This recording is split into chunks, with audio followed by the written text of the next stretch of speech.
ಪಡೆಯುವಂತ ಶಾಸಕರು ಅದಕ್ಕ ನಾವು ಅವರಿಗೆ ಪ್ರತಿಯೊಂದು ಉತ್ತರ ಕೊಡಬೇಕು ಅಂತಂದ್ರ ನಮ್ಮ ಸಾಮಾಜಿಕ ಜಾಲತಾಣಗಳನ್ನ ಸರಿಯಾಗಿ ಬಳಸ್ಕೋಬೇಕು. ಕೆಲವೊಬ್ಬರಿಗೆ ಅಂಜಿಕೆ ಹಾಕ್ತಾರ, ಆ ಅಂಜಿಕೆ ಹಾಕೋದಕ್ಕೆ ನೀವು ಯಾವ್ದಕ್ಕೂ ಅಂಜಕ್ ಹೋಗ್ಬೇಡ್ರಿ. ಯಾಕಂದ್ರೆ ಈ ದೇಶ ನರೇಂದ್ರ ಮೋದಿ ಅವರು ಸರ್ಕಾರ ಇದೆ, ಇಲ್ಲಿ ನಾಯಕತ್ವ ಸನ್ಮಾನ್ಯ ರಮೇಶ್ ಕುಮಾರ್ ಅವರಿದ್ದಾರೆ. ಯಾವುದೇ ಕೂಡ ಯಾರಿಗೂ ಕೂಡ ಅಂಜುವಂತ ಅವಶ್ಯಕತೆ ಇಲ್ಲ. ಯಾಕಂದ್ರೆ ಇವತ್ತು ತಾಲೂಕಿನಲ್ಲಿ ಪ್ರತಿಯೊಂದು ಕಾಮಗಾರಿಗಳು ಕೂಡ ಕಳಪೆ ಮಟ್ಟದಿಂದ ಆಗ್ಯಾವ. ಬರೇ ಅಬ್ಬರದ ಪ್ರಚಾರ. ಇವತ್ತು ನೋಡಿ ನೀವು ಒಂದು ಯಾವುದೋ ಒಂದು ಉದ್ಯಾನವನ, ಒಂದು ಕ್ರೀಡಾ ಗಾರ್ಡನ್ ಪೂಜೆ ಅವ್ರು 3 ತರ ಪೂಜೆ ಮಾಡ್ತಾರ.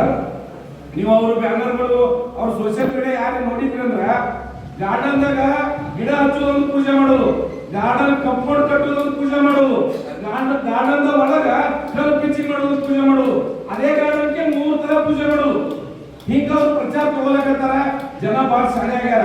ಯಾವಾಗ ಬೂಸ್ಟೂರ್ ಸಾಹೇಬ್ ಇಲೆಕ್ಷನ್ ಬರ್ತದ, ಬೂಸ್ಟೂರ್ ಸಾಹೇಬ್ ಮತ್ತೊಮ್ಮೆ ಈ ಒಂದು ಸಿಂದಗಿ ಮತಕ್ಷೇತ್ರದಿಂದ ಶಾಸಕರನ್ನಾಗಿ ಮಾಡೋಣ ಅಂತ ತಿಳ್ಕೊಂಡು ಜನ ಇವತ್ತು ಹಾಕೋಗಾಕತ್ತಾರ.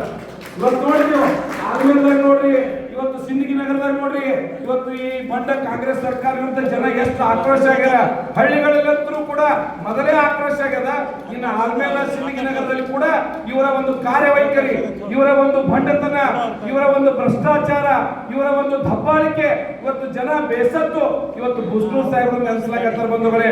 ಅದಕ್ಕೆ ಬರುವಂತ 2028ರ ಚುನಾವಣೆಗೆ ನಾವು ತಯಾರಿ ಮಾಡ್ಕೋಬೇಕು ಅಂತಂದ್ರೆ ಎಲ್ಲರೂ ಒಂದಾಗಿ ಒಗ್ಗಟ್ಟಾಗಿ, ಅದಕ್ಕೆ ನಾವೆಲ್ಲರೂ ಒಗ್ಗಟ್ಟಾಗಿ ಪಕ್ಷ ಸಂಘಟನೆಯನ್ನು ಮಾಡಬೇಕಾಗ್ಯದ.